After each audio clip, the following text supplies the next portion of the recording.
السلام عليكم ورحمة الله وبركاته. إن الحمد لله نحمده ونستعينه ونستغفره ونعوذ بالله من شرور أنفسنا ومن سيئات أعمالنا. من يهده الله فلا مضل له ومن يضلله فلا هادي له.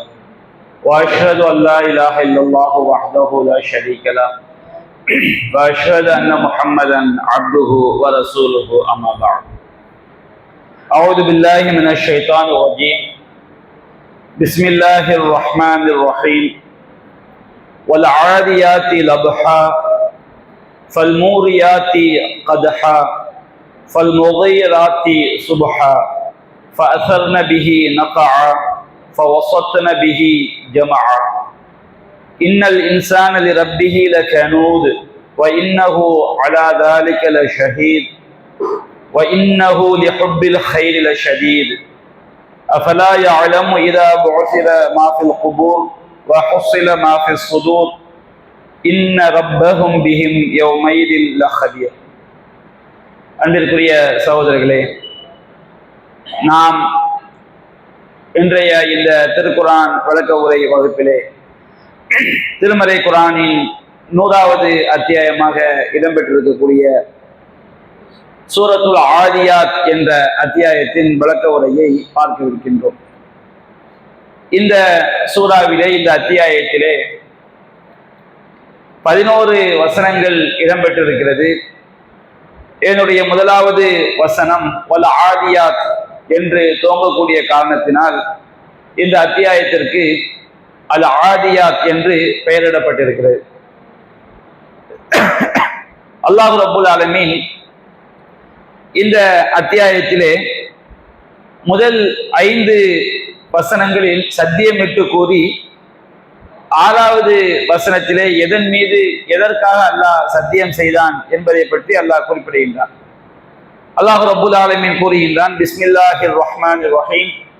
அளவிலா அருளாளன் நிகரிலா அன்பாளன் அல்லாஹுவின் திருப்பெயரால். வல் ஆதியாத்தி லப்ஹா.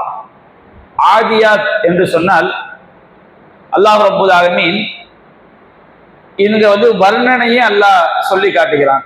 எதை வர்ணிக்கிறான் என்பது இங்க சொல்லப்படவில்லை. இப்போ அழகான பழம் அப்படின்னு சொன்னோம்னா, பழம் என்பது வர்ணிக்கப்படுவது, அழகானது என்பது வர்ணனை. அப்ப இந்த அல்லாஹ் ரப்புல் ஆலமீன் வர்ணனையை அல்லாஹ் சொல்ல ஆதியாத், மூச்சிறைக்க ஓடக்கூடியவை. ஆதியாத் என்று சொன்னால் மிக விரைவாக, ரொம்ப பயங்கரமான வேகத்துல ஓடக்கூடியவை, செல்லக்கூடியவை என்று அல்லாஹ் ரப்புல் ஆலமீன் குறிப்பிடுகின்றார். எது என்பதை அல்லாஹ் ரப்புல் ஆலமீன் சொல்லவில்லை. ஏனென்று சொன்னால் இந்த குர்ஆன் அருளப்படக்கூடிய காலகட்டங்களிலே இது அறியப்பட்ட ஒரு விஷயமாக இருந்தது. ஏனென்றால் அன்றைய அரபிகள் சர்வசாதாரணமாக போரிடக்கூடியவர்களாக என்ன செஞ்சாங்க, இருந்தாங்க. அந்த போர்க்களத்துல அவங்க பயன்படுத்துவது குதிரைகளை என்ன செஞ்சாங்க, போர்க்களத்திற்கு பயன்படுத்துவார்கள். மிகப்பெரிய குதிரை வீரர்கள், மிகச்சிறந்த குதிரைக்கு சொந்தக்காரர்களாக அந்த அரபு சமுதாயம் இருந்தது. நம்முடைய நாட்டில் கூட அரபு நாட்டில் தான் என்ன செய்வாங்க, குதிரை வியாபாரத்துக்கெல்லாம் வரக்கூடிய வரலாறுகளை எல்லாம் என்ன செஞ்சிருக்கிறோம், கேள்விப்பட்டிருக்கோம். அப்ப இந்த ஆதியாத் என்பது இந்த குர்ஆன் அருளப்படக்கூடிய காலகட்டத்திலே வாழ்ந்த மக்களுக்கு அந்த வர்ணனையை சொன்னாலே இது யாரை வர்ணிக்கிறது என்பது என்ன செய்வாங்க, ரொம்ப இலகுவாக புரிந்து கொள்ளக்கூடிய விஷயம். அப்ப அல்லாஹ் ரப்புல் ஆலமீன் ஆதியாத், மிக வேகமாக ஓடக்கூடியவை மீது சத்தியமாக என்று அல்லாஹ் சத்தியம் அளிக்கின்றார். அப்ப அல்லாஹ் ரப்புல் ஆலமீன் குதிரைகளை பற்றி அல்லாஹ் எடுத்துரைக்கின்றார். அந்த குதிரைகள் எப்படி ஓடும்? லப்ஹா. லப்ஹா என்று சொன்னால் குதிரைகள் மிக வேகமாக ஓடும் பொழுது அதனுடைய நெஞ்சு பகுதியிலிருந்து ஏற்படக்கூடிய சப்தத்திற்கு பெயர் லப்ஹா என்று என்ன செய்வாங்க, அரபில சொல்லுவாங்க. அதனுடைய இதயத்திலிருந்து, நெஞ்சு பகுதியிலிருந்து ரொம்ப வேகமா ஓடும் பொழுது குதிரைகளுக்கு ஒரு சப்தம் ஏற்படும். அப்ப அல்லாஹ் கூறுகிறான், ஆதியாத்தி லப்ஹா, மூச்சிறைக்க சப்தத்தை எழுப்பி கொண்டு ஓடக்கூடிய அந்த குதிரைகள் மீது சத்தியமாக. அடுத்து அல்லாஹ் ரப்புல் ஆலமீன் இரண்டாவது சொல்கின்றான், ஃபல் மூரியாத்தி கதஹா. மூரியாத் என்று சொன்னால் தீப்பற்ற வைக்கக்கூடியவை, நெருப்பு பற்ற வைக்கக்கூடியவை என்று அதனுடைய பொருள். அல்லாஹ் ரப்பல் ஆலமீன் திருமலை குர்ஆன்ல பல வசனங்கள்ல இந்த வார்த்தையை அல்லாஹ் சொல்லியிருந்தான். அதாவது அஃபரைத்துமுன் நாரல்லதி தூரூன், தூரூன் அப்படிங்கிற வார்த்தை அதுல இருந்து வந்ததுதான் மூரியாத். நீங்கள் பற்ற வைக்கக்கூடிய நெருப்பை நீங்கள் கவனித்தீர்களா என்று அல்லாஹ் சூரத்துல் வாக்கியாவில் கேட்கிறார். அஃபரைத்துமுன் நாரல்லதி தூரூன், நீங்கள் பற்ற வைக்கக்கூடிய நெருப்பை பற்றி நீங்கள் சிந்தித்தீர்களா? அன்தும் அன்ஷஅதும் ஷஜரத்தஹா, அதனுடைய ஜுவாலையை நீங்கள் உருவாக்குகிறீர்களா அல்லது நாம் உருவாக்குகிறோமா? நஹ்னு ஜஅல்நாஹா தذ்கிரா, நாம் தான் அதை ஒரு பாடமாகவும் படிப்பினையாகவும்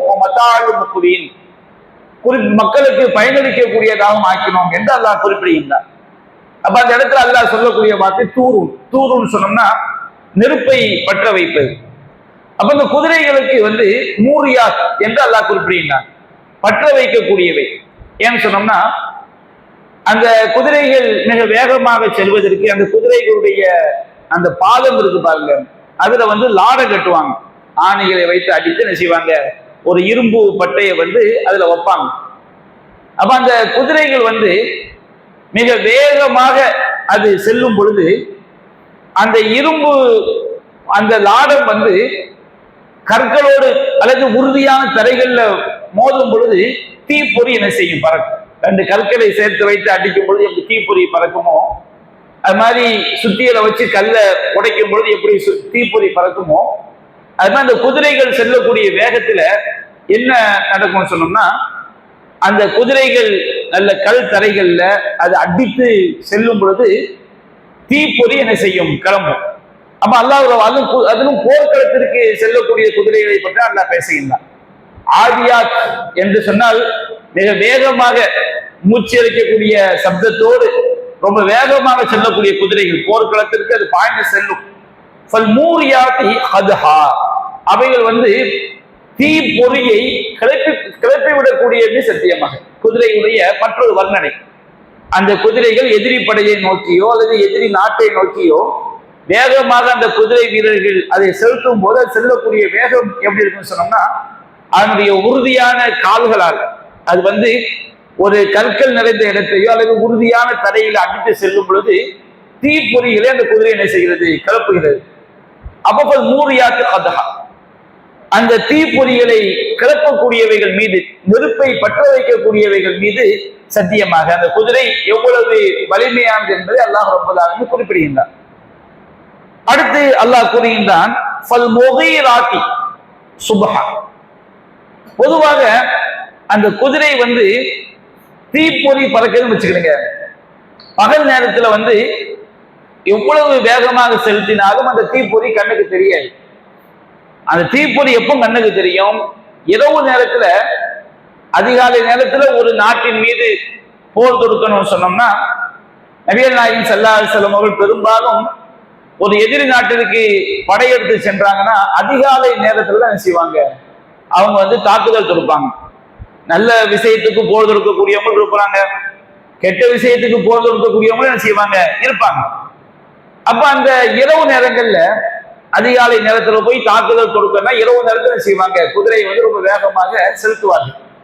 அது அந்த குதிரைகள் வேகமாக செல்லும் போது தீப்பொறி என்ன செய்ய பறக்குது. சுபஹா, அந்த தாக்குதல் நடத்தக்கூடிய அந்த குதிரைகள் முகைராத், அவை தாக்குதல் தொடுக்கின்றன. எதிர்பாராத விதமாக எதிரிகள் கவனமற்று இருக்கும்போது தொடுக்கப்படக்கூடிய தாக்குதல் முகைராத். அகாரன்னு சொன்னோம்னா திடீர் தாக்குதல் தொடுக்கிறது. முகைராத், அப்ப அந்த குதிரைகள் என்ன செய்கிறது, சுபஹா, சுபுக நேரத்திலே அந்த யுத்த களத்துல திடீர் தாக்குதல் அது என்ன செய்கிறது, தொடுக்கிறது. அப்ப அல்லாஹ் சொன்னா சுபுக நேரத்தில் அதிகாலை நேரத்துல திடீர் தாக்குதல் தொடுக்கக்கூடிய சத்தியமாக. இதுவும் குதிரையை பற்றிய ஒரு வர்ணனை. அசர்னு சொன்னா புழுதியை கிளப்புறது. அந்த எதிரி படைகளை போய் தாக்க செல்லும் போது அந்த குதிரைகளுக்கு எப்படி பயிற்சி அளிச்சிருப்பாங்கன்னு சொன்னோம்னா, அது புழுதியை கிளப்பி கொண்டுதான் எதிரி கூட்டத்துக்குள்ள என்ன செய்யும் அந்த குதிரைகள் நுழையும். அது அன்றைய போர்க்களத்தினுடைய போர் குதிரைகளுடைய பயிற்சி. அசர்ன பிகி, அந்த குதிரை பிகி என்பது அந்த தரையோடு அது புழுதியை கிளப்புவது, அல்லது எதிரி படைகளுக்கு எதிராக அந்த குதிரை வீரன் எவன் அந்த குதிரையில பயணிக்கிறானோ அந்த குதிரை வீரனுக்கு சாதகமாக எதிரி படைகளுக்கு எதிராக நிச்சயம் அது தாக்குதல் தொடுக்க செல்லும் பொழுது அந்த குதிரை எப்படி அந்த படைக்களத்துக்குள் செல்லும் சொன்னோம்னா அது வந்து அந்த எதிரியை கொண்டு என்ன செய்யறது புழுதியை அது கிளப்புகிறது. அது கால் குழம்பு தரையில் அடித்து செல்லும் பொழுது பயங்கரமான புழுதியை வந்து அந்த குதிரைகள் என்ன செய்கின்றன, கிளப்புகின்றன. அப்படி கிளப்பி அது அந்த போர் வீரனை அவனை அந்த குதிரை வீரனை வந்து மிகப்பெரிய எதிரி படைகளுக்கு மத்தியில் அது கொண்டு செல்கிறது. ஏன்னா எதிரி படைகள் மீது தாக்குதல் தொடுக்கும் போது மிகச்சிறந்த அந்த குதிரைப்படை வீரர்கள் என்ன செய்வாங்கன்னா எதிரி படையை வந்து சிதறடிக்கும். அன்றைய யுத்தங்கள்ல அதுதான் வெற்றிக்கு அடிப்படையான காரணம். அப்ப அந்த எந்த குதிரைப்படை வீரர்கள் வந்து ரொம்ப வலிமையானவங்களா இருக்கிறாங்களோ அவங்க தங்களுடைய குதிரைகளும் என்ன செய்வாங்க, புழுதியை கிளப்பி கொண்டு எதிரி படை வீரர்களுக்கு மத்தியில அந்த குதிரைகள் அவங்க கொண்டு செல்லும் போது அந்த கிளப்பப்படக்கூடிய புழுதியில வந்து எதிரி படை என்ன செய்யும், சின்ன பின்னமாக செதறி போகும். யாருடைய கை முந்துதோ அவங்க தான் என்ன செய்வாங்க, ஜெயிப்பாங்க. எதிரி என்ன செய்வாங்க, தோற்கடிப்பாங்க. பல்வேறு யுத்தங்கள்ல அதிரலி எல்லாம் என்ன செஞ்சிருக்கிறாங்க, மிகப்பெரிய ஒரு குதிரை வீரராக அவங்க இருந்தாங்க. ஹந்த யுத்தத்துல கூட அல்லது அஹ்ஸாப் யுத்தம் ஹந்த யுத்தம் எல்லாம் ஒண்ணுதானே. அதே போல ஹைபர் யுத்தம், இந்த மாதிரி யுத்தங்கள்ல கூட எதிரி படையில வந்து ஒரு மிகப்பெரிய ஒரு புகழ்பெற்ற அந்த யூதர்களிலேயே மிகப்பெரிய குதிரை வீரன் என்று பெயர் பெற்ற ஒருவன் என்ன செய்யறான், வரலாறுகள்ல சொல்லப்பட்ட ஒரு குதிரை வீரன் வந்து முஸ்லீம் படையோட மோத வரும்போது முதலாக அவங்க எதிர்கொண்டது யாரு, அலி ரலியல்லாஹு அன்ஹு தான் என்ன செஞ்சாங்க, எதிர்கொண்டாங்க. எதிர்கொள்ளும் போது 2 குதிரைகளும் புழுதியை கிளப்பி கொண்டு 2 பேருக்கு மத்தியில மோதல் நடக்குது. அது எதிரி படை அவன் எப்படி வந்திருக்கான்னா அவனுடைய கண்கள் மட்டும்தான் தெரியுது, ஃபுல்லாமே என்ன செஞ்சிருக்கிறான், இரும்பு கவசம் அணிந்து கொண்டு வந்திருக்கின்றான். நபிகள் நாயகம் ஸல்லல்லாஹு அலைஹி வஸல்லம் அலி என்ன செய்யறாங்க, அலி ரலியல்லாஹு அன்ஹு அனுப்புறாங்க.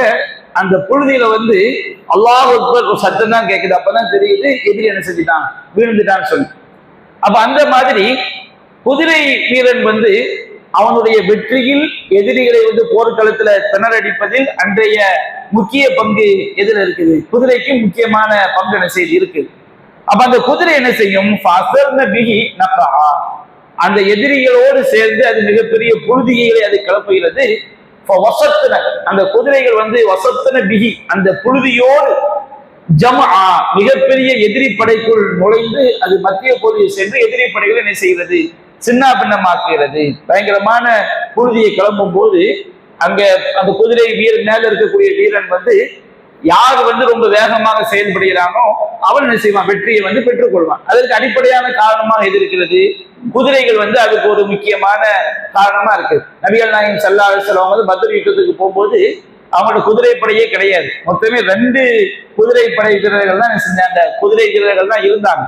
ஆனா அன்றைய வெற்றிகளை தீர்மானிப்பதில் வந்து குதிரைப்படை என்பது ரொம்ப முக்கியமான ஒரு படையா இருக்கு. எதிரிகளை வந்து மைதானத்தில் ரொம்ப வேகமா விரட்டி செல்வது, அதே போன்று எதிரிகளை வந்து சீக்கிரம் கதையை முடிக்கிறது, ஒரு எதிரி நாட்டை ரொம்ப வேகமாக கடப்பது, எதிரிகள்கிட்ட தப்பித்து ஓடுவது, இதற்கெல்லாம் குதிரைகள் வந்து மிக முக்கியமான ஒரு வாகனமா என்ன செஞ்சது இருந்துச்சு.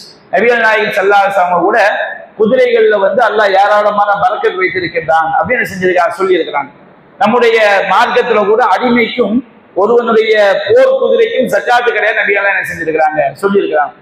ஒருவன் வந்து குதிரையை வியாபாரத்துக்காண்டி வச்சிருந்தான்னு சொன்னோம்னா அந்த வியாபாரத்துல வரக்கூடிய லாபத்துக்கே அவன் சக்காத்து கொடுக்கணும்.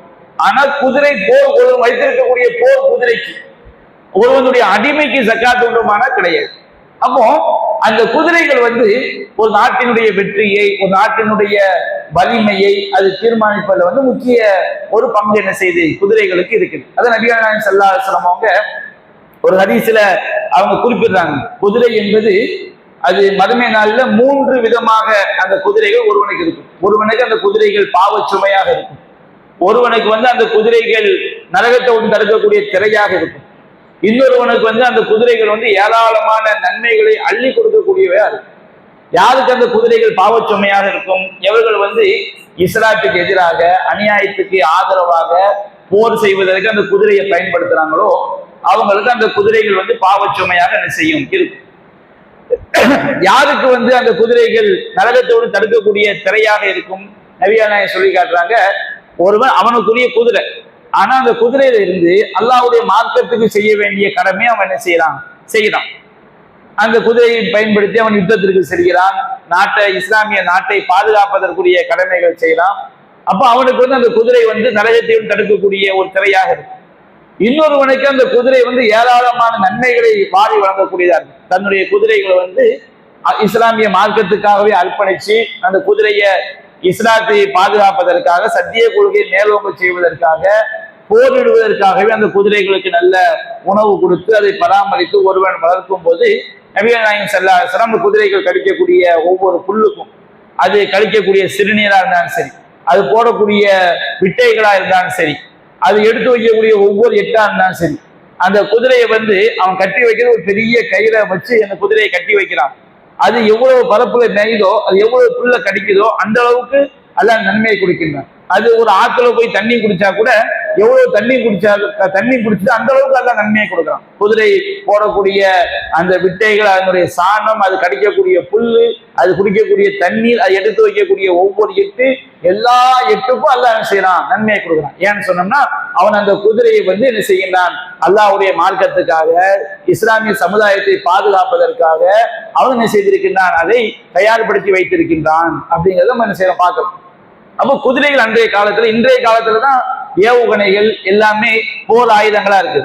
அன்றைய காலத்துல இருந்த மிக முக்கியமான ஆயுதங்கள்ல ஒன்று குதிரை. அப்ப அல்லாஹ் அன்றைய மக்கள் வந்து இந்த குதிரையுடைய முக்கியத்துவத்தை அவங்க அறிஞ்சு வச்சிருந்தாங்க. அப்ப அல்லாஹ் ரப்பல் ஆலமீன் 5 உண்மையான விஷயங்கள் மீது அல்லாஹ் சத்தியம் செய்யணும். இது யாருமே மறுக்க முடியாது. ஏன்னா அன்றைய காலத்து மக்கள் எல்லாம் தெரிஞ்சு வைத்த ஒரு உண்மைகள்.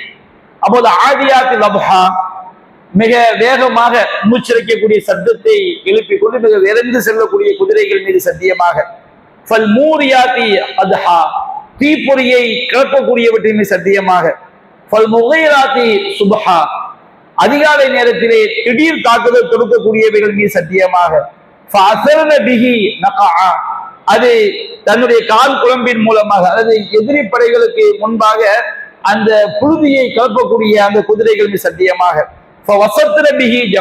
அந்த புழுதியோடு எதிரி படைகளுக்கு மத்தியில் செல்லக்கூடிய, நடுவில் செல்லக்கூடிய அந்த குதிரைகள் மீது சத்தியமாக அல்லாஹ் செய்கின்றான்.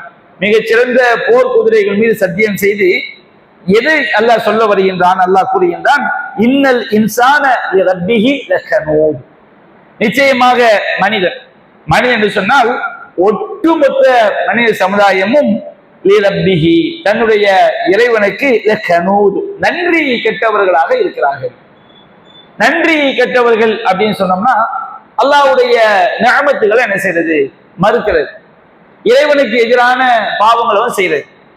அல்லாஹ் ரப்பல் ஆலமீன் ஒட்டுமொத்த மனித சமுதாயம் என்று அல்லாஹ் சொல்லும் போது இதுல வந்து அல்லாஹ் நேர்வழி காட்டிய மக்கள் வந்து என்ன செஞ்சிருவாங்க? விதிவிலக்கு ஆயிடுவாங்க. ஏன்னு சொன்னோம்னா அல்லாஹ் ரப்பல் ஆலமீன் சில நேரங்கள்ல பொதுவான வார்த்தைகள் பொதுவா இருக்கும், அதன் மூலம் நாடப்படக்கூடிய அர்த்தம் குறிப்பானதா என்ன செய்யும் இருக்கும். குர்ஆன்ல அல்லாஹ் இன்னொரு வசனத்தை அல்லாஹ் சொல்லும்போது வல் அஸ்ர் இன்னல் இன்சான லஃபீ குஸ்ர், காலத்தின் மீது சத்தியமாக ஒட்டுமொத்த மனித சமுதாயம் என்ன செய்றாங்க? நஷ்டத்துல இருக்கிறாங்க. யாரை தவிர? இல்லல்லதீன ஆமனு வ அமிலு ஸாலிஹாத் வதவாஸா பில் ஹக் வதவாஸா பிஸ் ஸப்ர், இவர்கள் ஈமான் கொண்டு நல்லறங்கள் செய்து உண்மையை ஒருவருக்கு ஒருவர் உபதேசித்து பொறுமையை ஒருவருக்கு உபதேசிக்கிறார்களோ இவர்களை தவிர அதான் அல்லாஹ் சொல்லி காட்டுறான். அப்ப பல்வேறு இடங்கள்ல இன்ன நஃப்ஸ லஅம்மாரத்துன் பிஸ்ஸு, உள்ளம் என்றாலே கெட்டதை தூண்டக்கூடியதான். எந்த மனுஷனா இருந்தாலும் சரி, நபிமார்களா இருந்தாலும் சரி, அவுலியாக்களா இருந்தாலும் சரி, நல்லடியார்களா இருந்தாலும் சரி, எல்லோருடைய உள்ளத்தினுடைய இயற்கை தன்மை என்ன? அது கெட்டதைத்தான் தூண்டும். யாரை தவிர? இல்லாமா ரஹ்ம ரப்பி, என்னுடைய இறைவன் அருள் புரிந்தோரை தவிர. அல்லாஹ் யாருக்கு அருள் புரிந்தானோ அவங்களுடைய உள்ளம் தான் அவங்களுக்கு நல்லது சொல்லுமே தவிர மனித உள்ளத்தினுடைய இயற்கை தன்மை என்ன? அது கெட்டதைத்தான் செய்யும், தூண்டும். மற்றொரு இடத்துல அல்லாஹ் சொல்லி காட்டுறான், குத்திலல் இன்சான், இந்த மனித சமுதாயம் நாசமாகட்டும், மா அக்ஃபரா, இவன் எவ்வளவு நன்றி கெட்டவனாக இருக்கின்றான். இந்த மனுஷன் வந்து எவ்வளவு நன்றி கெட்டவனா இருக்கிறான். கொஞ்சம் அவனுக்கு பலம் கூடும் போது, செல்வாக்கு கூடும் போது, படைபலம் கூடும் பொழுது அந்த மனுஷன்லிருந்து வரக்கூடிய வார்த்தைகள் எல்லாமே நன்றி கெட்ட வார்த்தைகளா, இறைவனை மறுக்கக்கூடிய வார்த்தைகளா தான் இருக்கு. இந்த வல்லரசு நாட்டுடைய இவங்களுடைய பேச்செல்லாம் பாக்குற மாதிரி இல்லையா? நம்ம வாழக்கூடிய நாட்டுல இந்த ட்ரம்புடைய பேச்சை பாருங்க, அழிச்சிருவேன், வச்சிருவேன், போட்டுருவேன், எங்களை யாரும் ஜெயிக்க முடியாது, நாங்க என்னதான் இறங்குவோம். அந்த அவனோட மனுஷன் வந்து அல்லா கேட்கிறான், குத்தனை நிசானமாக இந்த மனிதன் எவ்வளவு நன்றி கெட்டவனா இருக்கின்றான். அவனை எங்க இருந்து நம்ம படைச்சோம்? சாதாரண ஒரு இந்திரிய துளிலிருந்து இவனை நம்ம என்ன செஞ்சோம்? படைத்தோம். அதுல இருந்து படைச்சு பின்னாடி இவன் என்ன செய்ய போறான்? சாகத்தான் போறான். நிரந்தரமா எவன் இருந்துட்டான்? அந்த உலகத்தை கட்டியாண்டு எவ்வளவு பெரிய சாம்ராஜ்யம், அலெக்சாண்டர் எங்க, நெப்போலியன் எங்க, அல்லாஹ்வுடைய சட்டப்படி ஆட்சி நடத்திய சுலைமான் அலைஹிஸ்ஸலாம் அவங்களும் மரணத்தை தழுவிட்டாங்க. அல்லாஹ் ரப்பல் ஆலமீன் அவருடைய மரணத்தை சான்றாகவே அல்லாஹ்க்கலாம். மாதல்லஹு அலா மௌத்திஹி தாபத்துல் அர்த். அவருடைய மௌத்தை பத்தி என்ன செய்யுது? ஒரு கரையாங்க சொல்லி கொடுத்தது. ஒரு நபியுடைய மௌத்தை அல்லாஹ் எப்படி ஆக்குறான்? உலகத்தையே ஆட்சி செய்த நபி அல்லாஹ்வுடைய அருளால். ஃபிரௌனுடைய முடிவு என்ன ஆச்சு? எல்லாரும் உலகத்துல மௌத்தா போகக்கூடியவங்க தான். ஆனால் அந்த மனிதன் வந்து அவனுடைய இந்த செல்வ செருக்கு அல்லது படை வலிமை, ஆயுத வலிமை, இதை வச்சு என்ன செய்யறான்? ரொம்ப இறைவனுக்கு நன்றி கெட்டவனாக இருக்கிறான். இன்னல் இன்சான ரப்பிஹி லகனூத். மனிதன் வந்து தன்னுடைய இறைவனுக்கு நன்றி கெட்டவனாக என்ன செய்கின்றான்? இருக்கின்றான். நம்ம எல்லோருமே வந்து நமக்கு ஒரு சின்ன துன்பம் வந்துட்டுன்னு வச்சுக்கிடுங்க, நமக்கு அல்லாஹ் செஞ்சு அருளை நாம என்ன செய்ய மாட்டோம்? ஒத்துக்க மாட்டோம். அம்மல் இன்சானும் இதா மபுத்தலாஹு ரப்புஹு ஃபஅக்ரமஹு வ நஅமஹு ஃபயகூலு ரப்பி அக்ரம். மனிதனை வந்து அல்லாஹ் சோதிப்பதற்காண்டி அவனை கண்ணியப்படுத்தி அவனுக்கு அருளாகவே செய்து கொண்டிருந்தார். எந்த துன்பமும் அவன் டச் பண்ணாம, எதுவும் நோய் கிடையாது, செல்வம், குழந்தை குட்டி எல்லாம் வசதி வாய்ப்பு, நிம்மதியான வாழ்க்கை, காரு பங்களா, அப்படியே சொகுசா எந்த துன்பம் இல்லாம இருக்கும்போது மாஷா அல்லாஹ் என்னுடைய இறைவனை கண்ணியப்படுத்திதான் அப்படின்னு ஒரு மூமின் சொல்லுவான். மனித தன்மை. காஃபிர் அதை கூட செய்ய மாட்டான், சொல்ல மாட்டான். ஆனா அம்மா இதா மபுத்தலாகும் ஃபகதர அலைஹி ரிஸ்கா, அவனை சோதிக்கிறதுக்காண்டி அல்லாஹ் ரிஸ்கை குறைச்சுனா வச்சுக்கிடுங்க.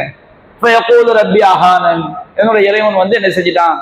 என்னை வந்து இழிவுபடுத்திட்டான்.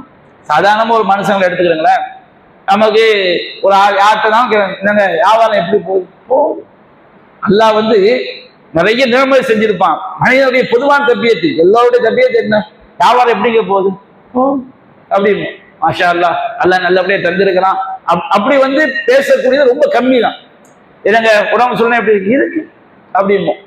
அது எத்தனையோ பேர் கை ஒடிஞ்சு கிடப்பான், கால் ஒடிஞ்சு கிடப்பான், எத்தனையோ பேர் சீக்கிரம் சின்ன வயசுல மௌத்தா இருப்பான். அல்லாஹ் நமக்கு நல்ல ஆயுசு தந்தது, அல்லாஹ் நல்லபடியா வச்சிருக்கிறான். மாஷா அல்லாஹ், அல்லாஹ் அல்ஹம்துலில்லாஹ் இப்படின்னு சொல்லக்கூடிய மக்கள் ரொம்ப கம்மி. மனுஷனுடைய தன்மை அப்படித்தானே. மனிதனுடைய தன்மை என்ன? பொதுவா என்ன கேட்டா என்னங்க எப்படிங்க இருக்கிறீங்க, இப்போ குழந்தை விட்டு எப்படி நல்லா இருக்கலாம், ஏதோ போதும் பாரு, என்ன செய்யறது, நீ வாழ்க்கை என்ன செய்யறோம், தள்ளி கொண்டு போய்கிட்டு இருக்கோம். இப்படிதான் என்ன செய்வோம்? மனுஷனுடைய பொதுவான பேச்சு இருக்கு. அல்லாஹ் சொல்றான், அம்மா அப்படின்னு அஹமத்தி ரப்பிக்க ஃபஹத்திஸ், உங்கள் இறைவனுடைய அருட்கொடைகளை நீ வந்து எடுத்துரைத்தீராக. நம்ம வந்து அல்லாஹ் கிட்ட அல்லாஹ் எனக்கு நல்லா செஞ்சிருக்கிற, வச்சிருக்கிற, போட்டிருக்கிற அப்படி நம்ம அல்லாஹ் நம்ம வந்து இறைவனுக்கு நன்றி உடைய மக்களாக என்ன செய்ய வேண்டும்? இருக்க வேண்டும். எந்த நபியான உள்ளூரும் இல்லா வலா தந்தூரும் இல்லா மண்ணுவோ ஃபௌகக்கும், உங்களுக்கு மேல உள்ளவங்க பார்க்காதீங்க, உங்களுக்கு கீழே உள்ளவங்களே பாருங்க. நமக்கு எந்த ஒரு சூழ்நிலை வந்தாலும் ஒரு ஆளுக்கு ஒரு கை போயிட்டுன்னு வச்சுக்கிறீங்க, அவர் உலகத்துல பார்த்தாங்க 2 கை இல்லாதவங்க எவ்வளவு பேர் இருக்கிறாங்க. ஒரு ஆளுக்கு ஒரு கால் போச்சுன்னா 2 கால் இல்லாதவங்க எவ்வளவு பேர் இருக்கிறாங்க. ஒருவனுக்கு ஒரு சின்ன வியாதி வந்துச்சுன்னா அதை விட கடுமையான வியாதி உள்ளவங்க எவ்வளவு இருக்கிறாங்க. ஒரு ஆளுக்கு 60 வயசுல நோய் வந்துருச்சுன்னா 40 வயசுல 20 வயசுல போன கூட்டம் எவ்வளவு என்ன செய்யுது இருக்குது. ஆனா நம்ம என்ன செய்வோம்? நமக்கு மேல உள்ளவங்களை பார்க்கும்போது அல்லாஹ் நமக்கு செய்த அருட்கொடைகள், இறைவன் நமக்கு செய்த பாக்கியங்கள் நமக்கு என்ன செய்ய தெரியாது. அப்ப அந்த மனிதனுக்குரிய தன்மை, இயல்பான தன்மை என்ன சொன்னோம்னா, மனுஷன் நன்றி கெட்டவன். அல்லாஹ் யாருக்கு அந்த மார்க்க சிந்தனையை, மார்க்க அறிவை கொடுத்து ஒவ்வொரு நேரத்திலும் இறை சிந்தனையிலே இருக்கிறாங்களோ அந்த மாதிரி மக்கள் என்ன செஞ்சுக்கிடுவாங்க? விதிவிலக்கு ஆயிடுவாங்க. அப்ப அல்லாஹ் சொல்லியிருந்தான், இந்த மனிதன் வந்து தன்னுடைய இறைவனுக்கு நன்றி கெட்டவனாகவே, அல்லாஹ்வை மறுக்கக்கூடியவனாகவே என்ன செய்கின்றான் இருக்கின்றான். அது மனிதனுடைய இயற்கை தன்மை. அல்லாஹ் ரப்பல் ஆலமீன் யாருக்கு அருள் புரிந்தானோ அந்த மக்கள் அப்படி செய்ய மாட்டாங்க, இருக்க மாட்டாங்க. அவன் நன்றி கெட்டவன் என்பதற்கு அவனே சாட்சியாகவும் என்ன செய்கிறான்? இருக்கிறான். நம்மளே சாட்சியா இருக்கிறோம். நம்ம உலகத்திலே நம்ம சாட்சியா இருக்கிறோம், மறுமையிலும் நம்ம சாட்சியா இருக்க போறோம். உலகத்துல எப்படி சாட்சியா இருக்கிறோம்? அல்லாஹ் நமக்கு என்ன அருள் செஞ்சாலும் நம்ம அதை பெருசா என்ன செய்ய மாட்டோம், பேச மாட்டோம். நமக்கு ஏற்பட்ட சாதாரண துன்பத்தை தான் என்ன செய்யும், நமக்கு ஏற்பட்ட துன்பத்தை என்ன செய்வோம், பெருசா பேசுவோம். அதான் முன்னாடி சொல்லிக்காங்க. மறுமையில் நம்ம எப்படி சாட்சியா இருப்போம்? நம்முடைய உடல் உறுப்புகள் நம்மளை பத்தி என்ன செய்யும், பேசும். நாம எப்படி நல்லா நன்றி உடையவனா இருந்தோமா, நன்றி கெட்டவனா இருந்தோமா, யௌமன் நஹ்திமு அலா அஃப்வாஹிம், அன்றைய தினம் அவருடைய வாய்களின் மீது நாம் முத்திரையிட்டு விடுவோம். ஒத்து கல்லிமுனா ஐதீகி, அவருடைய கைகள் நம்மிடம் பேசும். அர்ஜுன், அவருடைய கால்கள் நம்மிடம் என்ன செய்யும்? சாட்சி சொல்லும் என்று அல்லாஹ் செய்யும் சொல்லி காட்டுறோம். மறுமை நாள்ல நமக்கு எதிராக நம்முடைய உடல் உறுப்புகளை பேசும். இந்த வசனத்துக்கு இன்னொரு அர்த்தம் இருக்குது. நிச்சயமாக அவன் என்பவன் மனிதனையும் குறிக்கும், அல்லாவையும் குறிக்கும். ரெண்டுமே ஒரு சரியான அர்த்தம். நிச்சயமாக அவன், அல்லாஹ் வாயிலவன், அலாதாலிக்க, இந்த மனிதன் நன்றி கெட்டவன் என்பதற்கு ஷஹீத், சாட்சியாளனாக இருக்கிறான். இந்த மனுஷன் நன்றி கெட்டவன் தான்ங்கிறத அல்லாஹ் இந்த உலகத்திலே மலக்குமார்கள் மூலமா பதிவு பண்ணி வச்சிருக்கிறான். நம்ம பேசக்கூடிய பேச்சுக்கள் எப்படிதான் நம்ம குஃப்ரான வார்த்தைகளை, நன்றி கெட்ட வார்த்தைகளை வெளிப்படுத்துறோம் என்பதையும் அல்லாஹ் என்ன செய்யலாம், பதிவு பண்ணி வச்சிருக்கிறான். நபிகள் நாயகம் ஸல்லல்லாஹு அலைஹி வஸல்லம் பெண்களுக்கு உரையாற்றும் போது சொல்றாங்க, பெண்களே அதிகமா தர்மம் செய்யுங்கள், உங்களை நான் நரகத்துல அதிகமா பார்த்தேன் அப்படின்னா. அப்போ அந்த ஒரு பெண்கள் இருந்து கேட்கறாங்க, நாங்க ஏன் நரகத்தை அதிகமா கிடக்கணும்? அப்ப நபிகள் நாயகம் சொன்னாங்க, நீங்க என்ன செய்றீங்க? தக்ஃபூனல் ஆஷிர், கணவனுக்கு நீங்க நன்றி கெட்டத்தனமா என்ன செய்றீங்க? நீங்க நடக்கிறீங்க. இதுவும் மனுஷன் நன்றி கெட்டவன் என்கிற தன்மையில உள்ள நீங்க அதிகமா என்ன செய்றீங்க? சபிக்கிறீங்க. உங்களுக்கு ஆண்களை விட அறிவு கம்மியா இருந்தாலும், மார்க்க கடமைகள் கம்மியா இருந்தாலும், புத்திசாலியான ஆண்களை கூட நீங்க என்ன செஞ்சீங்க? சரியான பாதையை விட்டு நீங்கள் திருப்பி விடுகிறீர்கள். 3 காரணங்களை சொல்றாங்க. அதுல ஒரு காரணம் என்ன? தக்ஃபூனல் ஆஷிர், நீங்க என்ன செய்றீங்க? கணவனுக்கு நன்றி கெட்டத்தனமா நடக்கிறீங்க. பெரும்பாலும் அல்லாஹ் அருள் புரிந்த பெண்கள் விதிவிலக்கா இருக்கலாம். இது இந்த மாதிரி கணவனுக்கு நன்றி கெட்டத்தனமா நடக்காத பெண்கள் இருக்க மாட்டாங்க. வாழ்க்கையில மாசத்துல ஒரு தடவை, வருஷத்துல ஒரு தடவையா அவங்க என்ன செஞ்சிருவாங்க. மார்க்கம் தெரியாத பெண்கள்ட்ட எப்போது என்ன செய்யும்? இருக்கு. நன்றி கெட்டத்தனம்னா என்ன? இவன் எவ்வளவுதான் அந்த மனைவிக்கு போட்டு கட்டினாலும் சரி, உபகாரம் செஞ்சாலும் சரி, ஏதாவது ஒரு குறைய பார்க்கும்போது டக்குன்னு வாயில முதல் வார்த்தை என்ன வார்த்தை வரும்? என்னத்தை கண்ட. இதுதான் பெண்களுடைய தன்மை. என்னத்தை கண்ட, நீ என்னத்தை பெரிய அப்படி செஞ்சிட்டீங்க, இப்படி சொல்லாத பெண்களே கிடையாது. கொஞ்சம் மார்க்காரி இருந்துன்னு வச்சுக்கிடுங்க, சொல்லிட்டு அஸ்தக்ஃபிருல்லாஹ், இந்த மாதிரி விஷயம் தான் இருக்குமே தவிர அது இயற்கை. அல்லாஹ் இயற்கையை வச்சுட்டான். அப்படி என்ன செஞ்சோம்? டக்குன்னு என்ன செஞ்சிடும்? முந்திக்கிட்டு வந்துடும். என்னத்தை உங்களோட வாழ்ந்து என்னத்தை கண்டோம், நீங்க என்னத்தை செஞ்சிட்டீங்க ஒரு விஷயத்துக்குன்னா, ஆமா நீங்க என்ன சாதிச்சிட்டிய, ஏராளமா இவர் அந்த விஷயம் செஞ்சிருப்பாரு. ஆனால் அந்த நன்றி கெட்டத்தனை வந்துடும். இதே மாதிரி மனுஷன் யாரோடு நடக்கிறான்? ரப்போட என்ன செய்யறான்? நடக்கலாம். ஆனா ஒரு சின்ன பிரச்சனை வந்துன்னா, ரப்போ எனக்கு என்ன செஞ்சான்? உன்னை அல்லாஹ் சாதாரண இந்திரிய துளியா இருந்து உன்னை தாயுடைய வயிற்றுல உன்னை கருவறையில பாதுகாத்து பிள்ளையா வெளியே கொண்டு வந்தானே, இதே பெரிய பாக்கியம் இல்லை. அல்லாஹ் மனுஷனு நமக்கு ஒருவனுக்கு 40 வயசு 40 வயசு வரைக்கும் அவனை பாதுகாத்தது பெரிய பாக்கியம் இல்லை. இது வரைக்கும் நாம இந்த வசனத்தை படிக்கிற வரைக்கும், அல்லது நாம இறைவன் நம்ம உலகத்துல வாழக்கூடிய ஒவ்வொரு வினாடியும் அல்லாஹ் அதோட பிரயோகம் எப்படி உலகத்தில் இருக்க முடியும்? ஒவ்வொரு வினாடியும் அவனுடைய உதவி அதோடு நமக்கு கிடைத்துக் கொண்டே தானே இருக்கிறது. அப்ப அல்லாஹ் ரப்பல் ஆலமீன் சொல்கின்றான், மனிதன் நன்றி கெட்டவன் என்பதற்கு அவனே சாட்சியாக இருக்கிறான். மனுஷனே சாட்சி, அதுவும் சரியான விளக்கம். மனிதன் நன்றி கெட்டவன் என்பதற்கு அல்லாஹ் சாட்சியாக இருக்கிறான், அதுவும் சரியான ஒரு விளக்கம். 2 விளக்கமே இந்த வசனத்தை எடுத்துக்கொள்ளும். மனிதன் நல்லதை நேசிப்பதில் மிக கடுமையாக இருக்கிறான். இந்த இடத்துல ஹைர், நல்லதுன்னு அல்லாஹ் சொல்ல செல்வம். மனுஷன் செல்வத்தை என்ன செய்யலாம்? ரொம்ப கடுமையாக மனிதன் நேசிக்கிறான். இதுல யாரும் விதிவிலக்கு கிடையாது. ஒட்டுமொத்த மனித சமுதாயமும் நமக்கு செல்வம் என்ன செய்து நேசிக்கிறோம். ஒரு மூமினும் செல்வத்தை நேசிப்பான். எதுக்கு நேசிக்கிறோம்? நம்ம ஏழைக்கு சக்காத்து கொடுக்கணும்னா நம்ம காசு தேவை, அனாதைகளை கவனிக்கணும்னா காசு தேவை, பெற்றோரை கவனிக்கணும்னா காசு தேவை. அல்லாஹ் நம்ம கடமையாக்கியதானே. அப்ப நாம செல்வத்தை விரும்புறோம். ஒரு காசுன்னு செல்வத்தை நேசிப்பான். மார்க்கத்துக்கு மாற்றமா என்ன செய்யக்கூடாது, அது போய்விடக் கூடாது. குர்ஆன் அல்லாஹ் சொல்லும் போது மூமின் என்ன செய்யறாங்க? அவங்க அல்லாஹ்வின் மீது உள்ள நேசத்தினார். அப்படி அந்த வசனத்துக்கு அர்த்தம் உண்டு. செல்வத்தின் மீது ஆசை இருந்தும்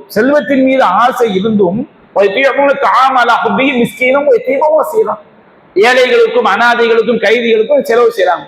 நம்ம ஒரு ஜக்காத்தை கொடுக்குறோம் வச்சுக்கிடுங்க, நமக்கு அது மேல ஆசை இல்லாமையே இருக்குது. இந்த காசை வச்சு நம்ம யூஸ் பண்ண ஆசை இல்லாம இருக்குது.